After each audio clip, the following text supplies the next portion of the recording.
2 minute কথা বলতে দেন। হাত জোরটা আসতেছে কেন? আপনি দেখবেন তারেক রহমানের পা ধরে মানুষজন সালাম করে, দেখছেন? তারেক রহমান যে বাসে ওঠে, এই বাসের সামনে এমপি মন্ত্রীরা দৌড়ায়, টোকায়ের মতো দৌড়ায়। তাহলে মনস্তত্ত্ব চিন্তা করেন, সে সংসদ সদস্য, নির্বাচিত প্রতিনিধি, রাজনৈতিক দল করে, কিন্তু মনস্তত্ত্বে সে প্রজা। এই জন্য দেখবেন, মানে আমি বহু আলোচনাতে বলেছি যে এটা তো ফান্ডামেন্টাল ডিসকাশন আর কি, যে শুধু প্রধানমন্ত্রীর জন্য দূরাচ্ছে না, তার পরিবারের সদস্য হইলেও তো দূরাচ্ছে। সবাই সবাই দৌড়াইতেছে। তাহলে এখন চিন্তা করে দেখেন, যেই ব্যক্তি একজন এমপি মন্ত্রী হওয়ার পরে এতটুকু ডিগনিটি যার মধ্যে নাই, তৈরি হয় নাই, ছাত্র দলের ছেলেরা দেখেন দৌড়ায়। মানে কমিটি দেওয়ার সময় আসতেছে, কে সভাপতি সেক্রেটারি হবে, তেল। তাহলে আপনি এই যে জনগোষ্ঠী, এই যে রাজনৈতিক দল আকারে যাদেরকে আমরা পড়ছি, তারা তো আসলে রাজনৈতিক দল না, দুইটা পরিবার, দুইটা বংশ। এইখানে কোনো রাজনৈতিক দল নাই, দুইটা বংশ আছে, দুইটা বংশের শাসন আছে, এবং এখানে কোনো নেতা কর্মীর সম্পর্ক নাই। আমি ইংল্যান্ডে স্টুডেন্ট মেম্বার ছিলাম, আপনার লেবার পার্টি এবং লিবডামের। ওখানে ইস্যু ভিত্তিক পলিটিক্যাল পার্টির মেম্বার হওয়া যায়। যেমন লিবডামের এনভায়রনমেন্টাল ইস্যুতে আপনি একমত, আপনি লিবডামের শুধু এনভায়রনমেন্টাল কমিটির মেম্বার হতে পারবেন। লেবার পার্টির আপনি যুদ্ধবিরোধী অধিকার এইসব বিষয়ে আপনি আলাদা করে স্টুডেন্ট মেম্বার হতে পারবেন, অথবা ইলেকশন স্টুডেন্ট মেম্বার হতে পারবেন। 2.5 পাউন্ড দিয়ে মাসে মাসে আপনি স্টুডেন্ট মেম্বার হয়েছে, অনেক সময় টাকা না দিলেও চলে, স্টুডেন্ট কার্ডটার দেখাইলে টাকা দিতে হয় না। তো সেইখানে দেখেছি যে লিডারশিপ কি জিনিস। সবাই ওপেনলি কথা বলতেছে, চ্যালেঞ্জ করতেছে, টেলিভিশনে, সাংবাদিক সম্মেলনে প্রধানমন্ত্রীকে নাস্তানাবুদ করে দিচ্ছে, ঘাম ঝরায় দিতেছে, গ্রিল করতেছে।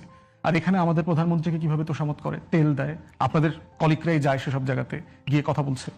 তাহলে এই এই মনস্তত্ত্ব আসতেছে কোথায়? আমরা যখন আর্টিকেল 70 নিয়ে আমি ঐকমত্য কমিশনে আলোচনার সময় বলেছিলাম যে এই জাতির মনস্তত্ত্বে আর্টিকেল 70 আছে, উঠায় দিলেও বিএনপি, আওয়ামী লীগের এমপিরা অথবা অন্য দলের এমপিরা দলের নেতার বিরুদ্ধে কথা বলবে না, কারণ সে তো প্রজা। সে তো ওই দলটা করে প্রজা আকারে করে, নাগরিক আকারে করে না। সে জানে যে এখানে যদিও আর্টিকেল 70 নাই, কিন্তু আমার পদ তো থাকবে না। এটা কি অনেকটা ওই যে প্লাস্টিকের চেয়ারের সঙ্গে টকবগে ঘোড়া বাঁধার বিষয়টা? একদম একদম বাস্তবতা তাই হয়েছে।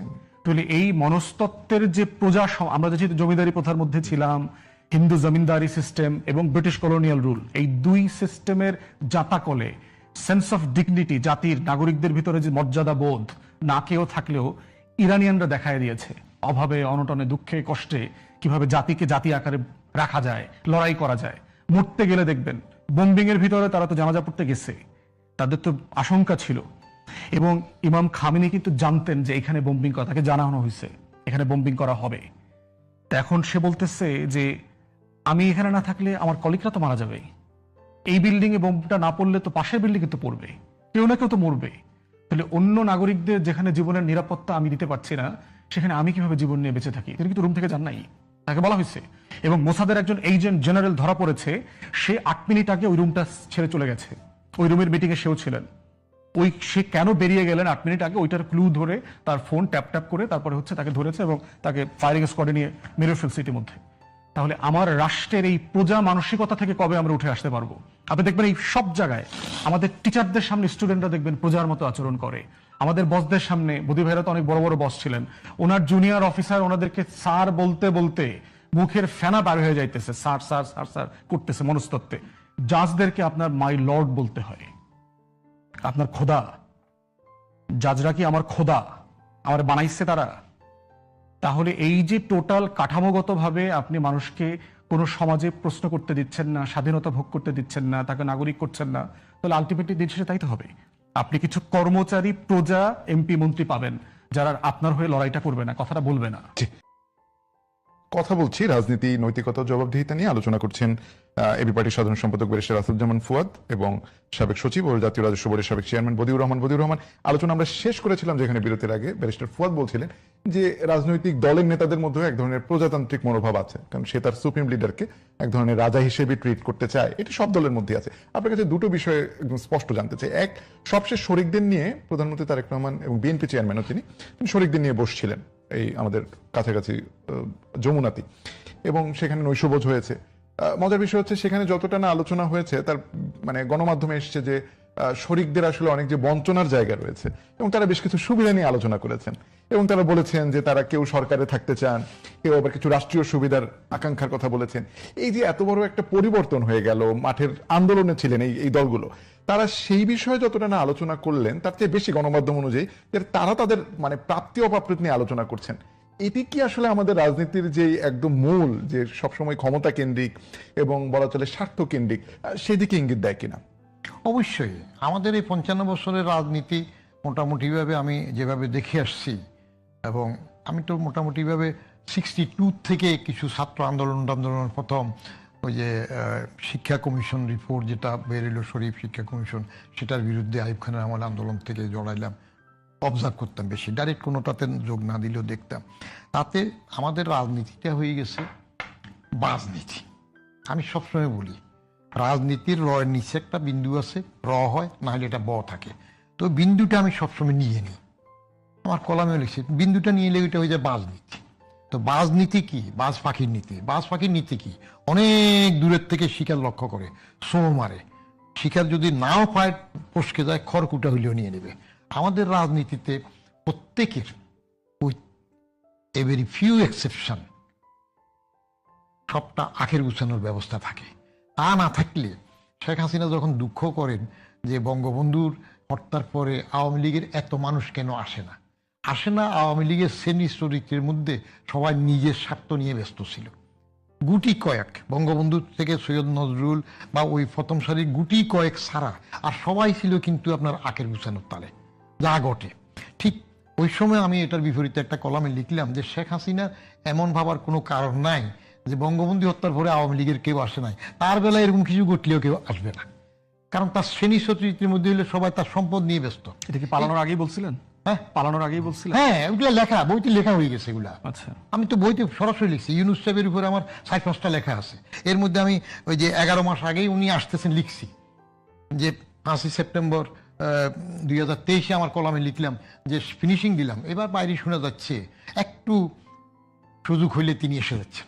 ঠিক 11 মাস পরে তো উনি চলে আসলেন। তার হাসিনার বেলা আমি ডাইরেক্ট লিখলাম যে শেখ হাসিনার এমন ভাবার কোনো কারণ নাই, তিনি একমাত্র দেশপ্রেমিক, আর কেউ দেশপ্রেমিক নন। তো প্রমাণ। এখন আমাদের বড় দুটো দল বহুদিন থেকে দেশটাকে যে শাসন করছে, আলী এবং বাজাদ, আওয়ামী লীগ এবং বাংলাদেশ জাতীয়তাবাদী দল, এই দুইটা দলই হলো পারিবারিক দল। আপনি নৈতিকতার প্রশ্ন হইলে পরিবারেই তো গণতন্ত্র নাই, পারিবারিক দল। পারিবারিক দল না হইলে আপনার আলীর মধ্যে সেই কবে 17 মে 1981 নিয়ে আসলো সভাপতি করে হাসিনারে, তারপরে কি আর কেউ সভাপতি যোগ্য হয় না? উনি হন। ভোট হয় না, না ভোট হয়েছে, ওরা পাওয়ার দিচ্ছে যে উনি হবেন। তো এটা একটা গণতন্ত্র বলে আর কি। আইয়ুব খানের কেউ নমিনেশন তুলে না তো বলছে, কেউ নমিনেশন তুলে না। হ্যাঁ, তুলবে কেন? বলে রাখা তুলবে, কার কানে কয়টা মাথা আছে আপনি বলতেছেন তুলবে? তারপরে যে বাজারদের মধ্যে এই যে তারেক রহমান সাহেব ভারপ্রাপ্ত হইলেন, তার আগে কি এখানে আর বড় আর বাপের আমলের লোকজন ছিল না? বড় বড় নেতা কেউ হইতে পারে না, কনস্টিটিউশন এমন করে। তো পারিবারিক দল হইলে উত্তরাধিকার সূত্রে রাজতন্ত্রের মর্যাদা আসবে, পরিবর্তন হবে না। আপনি দলের মধ্যে গণতন্ত্র না থাকার পরে তো আপনি বাইরে গণতন্ত্র আশা করতে পারেন না। আর এখন যেটা বলা হয় যে বিরোধী দল বা আছে, এই যে সবাই খালি ওইখানে নিজের সুবিধার কথা উঠায়, যে বাচ্চা কাচ্চারা বলতেই পারে উপজেলা একটা অফিস চাইতেই পারে, একটা গাড়ি চাইতেই পারে। এমপির দায়িত্ব কি? কনস্টিটিউশনে এমপি রোল কি আছে? সে এমপি কেন তার উন্নয়ন থেকে শুরু সবগুলো তাকে দে? আবার স্বার্থের বেলা সব এক থাকে না? এরশাদ যখন ঘুষ দেওয়া শুরু করলো শুল্কমুক্ত গাড়ি, তো এটা আমি আবার ফখরুদ্দিন সাহেবের আমলে এনবিআর চেয়ারম্যান সাহেব এটা ক্যান্সেল করেছিলাম। তো ক্যান্সেল করানোর পরে ফখরুদ্দিন সাহেব বললেন, স্যার আমরা চলে যাওয়ার পরে দেখবেন যে এটা রেটিফাই হবে না, এটা আবার আসবে, কারণ সুবিধা তো আবার আসছে।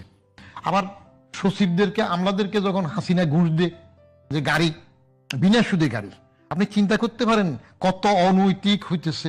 আমি যখন জয়েন্ট সেক্রেটারি তখন আমি লিখিত দরখাস্ত দিয়েছি সংস্থাপনে, ক্যালকুলেট করে হিসাব করে, যে জয়েন্ট সেক্রেটারি হিসাবে ফুল টাইম গাড়ি পেলে আমার জন্য ড্রাইভার থেকে, ড্রাইভারের ওভার টাইম থেকে, গাড়ির মেনটেন্যান্স থাকে, তেল জ্বালানি থেকে শুরু করি, ড্রাইভারের পেনশন, তার বাসা, এত কিছু লাগে।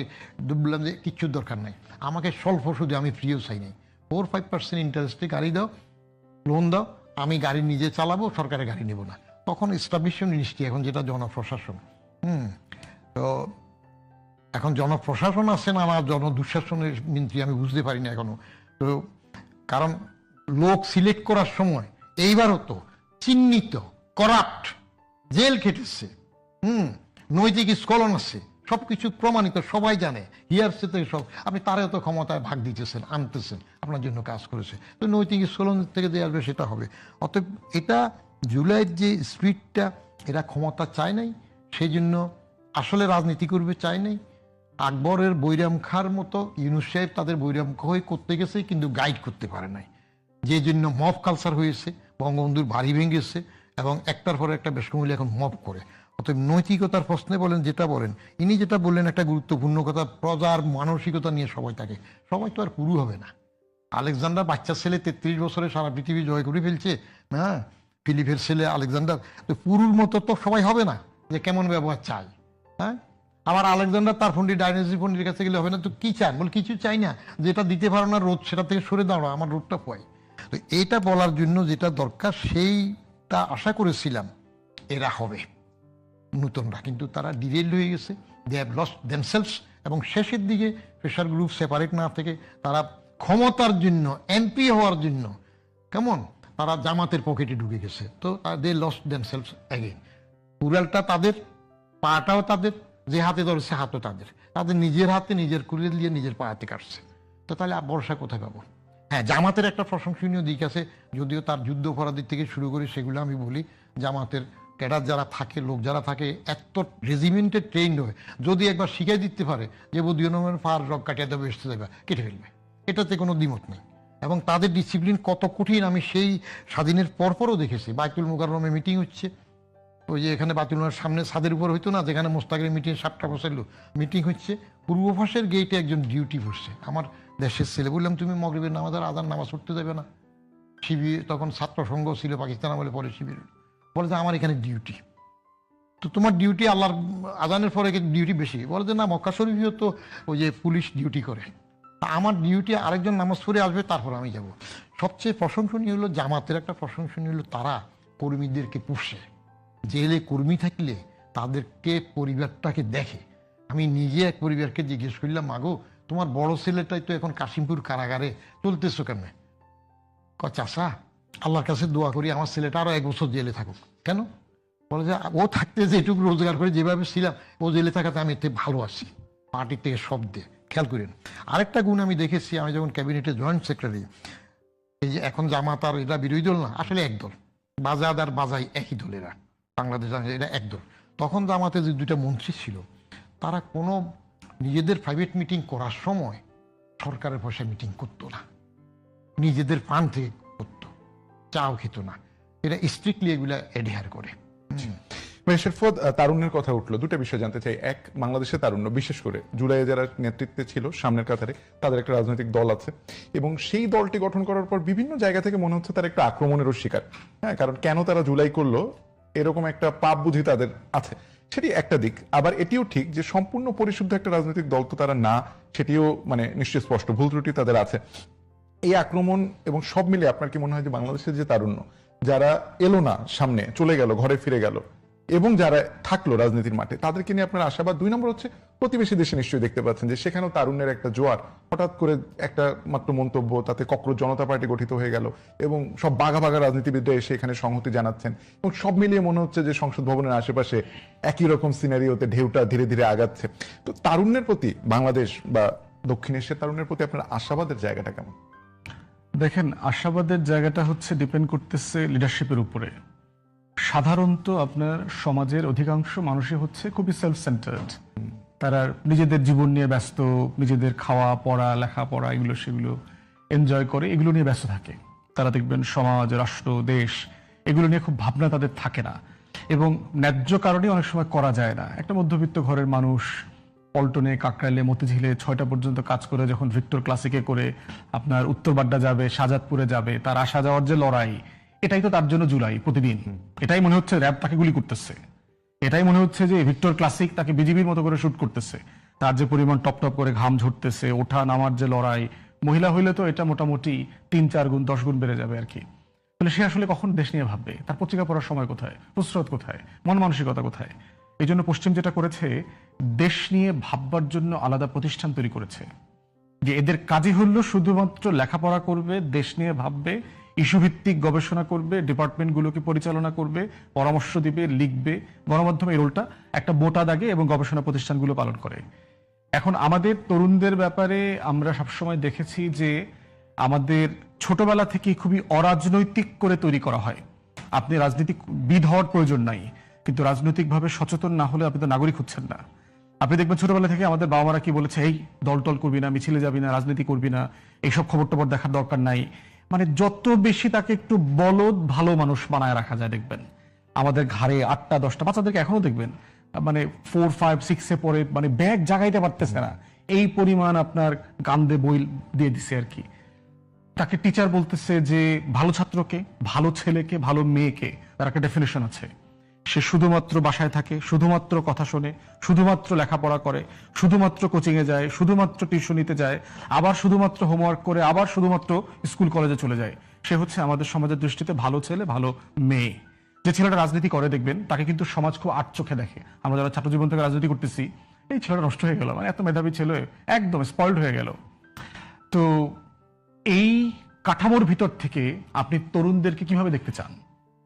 সে তো এই রাষ্ট্রের সাথে তার একদমই সম্পর্ক হচ্ছে কোটার সম্পর্ক, একটা দেনা পাওনার সম্পর্ক। আমি পড়ালেখা করবো, আমি একটা চাকরি চাই, শেষ। এখন এর বাইরে তার রাষ্ট্রের সাথে আর কোনো লেনদেন আছে কিনা, যোগাযোগ আছে কিনা, এই যোগাযোগটা আমরা রাষ্ট্র আকারে করছি কিনা? আমার শিক্ষা প্রতিষ্ঠান, আমার টিচার, আমার সমাজ, আমার মুরব্বী, আমার বাবা মা, সবাই দেশের সবচেয়ে গুরুত্বপূর্ণ জিনিসটাকে আপনাকে ছোটবেলা থেকে ঘৃণা করতে শেখায়, সেটা নাম হচ্ছে রাজনীতি। এই জন্য দেখবেন সব ফ্রন্ট বেঞ্চাররা কি হচ্ছে, আমলা হচ্ছে, ডাক্তার হচ্ছে, ইঞ্জিনিয়ার হচ্ছে, যেগুলো সবচেয়ে খারাপ ব্যাচের পোলাপান, ওগুলো দেখবেন মিছিল করে। এগুলোই গুন্ডামি, পান্ডামি, চারাবাজি, বদমাইশি, কইরা টইরা, এই দল ওই দল মিলায়া এমপি হইয়া, এই যে সবচেয়ে ভালো ছাত্র যারা ছিল, সবচেয়ে মেধাবী আমলা, হ্যাঁ করে এরপরে বসিং করবো, এদের উপরে লাঠি ঘুরাইবো, এটা কর, সেটা কর, ওইটা কর, এটা কর, এটা কর। তাহলে এই যে কাঠামোগতভাবে আপনি তরুণদেরকে অরাজনৈতিক করে তুলছেন, তারপর তাকে রাষ্ট্র নিয়ে তার কাছ থেকে ভাবনা আপনি আশা করতে পারেন কিনা, এটা হলো প্রথম জায়গা। দ্বিতীয় জায়গা হলো তারপরও মানে আমাদেরকে যেটা দেখতে হবে, জুলাই একটা বড় ধরনের চৈতন্যের জন্ম দিয়েছে আমাদের তরুণদের মধ্যে, এবং এই চৈতন্যটা কিন্তু দলীয় না, এই চৈতন্যটা রাষ্ট্রীয়। যে রাষ্ট্র এভাবে চলতে পারে না, রাষ্ট্র কিভাবে চলবে দেয়ালে দেয়ালে তারা লিখে দিয়েছে, রাষ্ট্র এভাবে চলা উচিত, এটা হওয়া উচিত, এটা হওয়া উচিত না, এগুলো। অতএব সেই জায়গাতে আমরা বোধ করছি যে এই চৈতন্যটা একটা জেনারেশনাল শিফট, এইটা আগামী 50 বছরের রাজনীতি, সমাজ, রাষ্ট্রকে শেপ করবে কোনো না কোনো ফর্মে। যেভাবে বড় ঘটনা 71 একটা বড় ঘটনা আমার জাতির, 47 একটা বড় ঘটনা, ঢাকা বিশ্ববিদ্যালয়ের প্রতিষ্ঠা একটা বড় ঘটনা। তো প্রত্যেকটা জাতির ইতিহাসের এই বড় ঘটনাগুলো করে একটা জেনারেশনকে সিরিয়াসলি ইনফ্লুয়েন্স করে।